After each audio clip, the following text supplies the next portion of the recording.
ഡിവിഷനിൽ നിങ്ങൾ എന്തെങ്കിലും ഒരു മിസ്റ്റേക്ക് കാണുന്നുണ്ടോ? കോഷ്യന്റും റിമൈൻഡറും ഒക്കെ ശ്രദ്ധിച്ചൊന്ന് നോക്കിക്കേ. എന്തെങ്കിലും ഒരു മിസ്റ്റേക്ക് ഉണ്ടോ? ഇല്ല അല്ലേ? പക്ഷെ ഞാൻ പറയുന്നു ഇതിലൊരു കുഞ്ഞു മിസ്റ്റേക്ക് ഉണ്ട്. എന്താണെന്ന് പറയാമോ?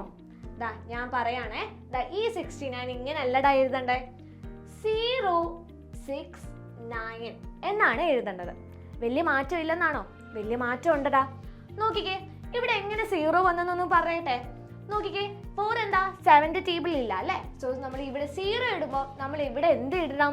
0 ഇട്ടേ പറ്റത്തുള്ളൂ. ഓക്കെ, ഇത് എന്തുകൊണ്ട് ഇമ്പോർട്ടൻ്റ് എന്ന് ഞാൻ ഇപ്പം പറയാം. ഞാൻ ഒരു ഡെസിമൽ നമ്പർ ആണ് ഡിവൈഡ് ചെയ്യുന്നതെങ്കിൽ നമ്മൾ നേരത്തെ എഴുതിയതുപോലാണെങ്കിൽ എങ്ങനെ വന്നേനെന്ന് അറിയാമോ? 6.9 എന്ന് വന്നേനെ. ബട്ട് ഇറ്റ് ഈസ് ഇറർ അല്ലേ? 6.9 അല്ല, പകരം എന്ത് വരും എന്നറിയാമോ? 0.69 എന്ന് വരും. സോ ഈ ഡെസിമൽ പോയിന്റ് എന്താണ്? വളരെ ഇമ്പോർട്ടൻ്റ് ആണ് അല്ലേ? സോ 0 എന്താണ്? വളരെ ഇമ്പോർട്ടൻ്റ് ആണ്. സോ ആ പ്ലേസിൽ 0 എന്താണ്? അത്യാവശ്യമാണ്. സോ ഈ ഒരു മിസ്റ്റേക്ക് ഇനി നിങ്ങൾ വരുത്തുമോ? ഇല്ലല്ലോ അല്ലേ? Very good.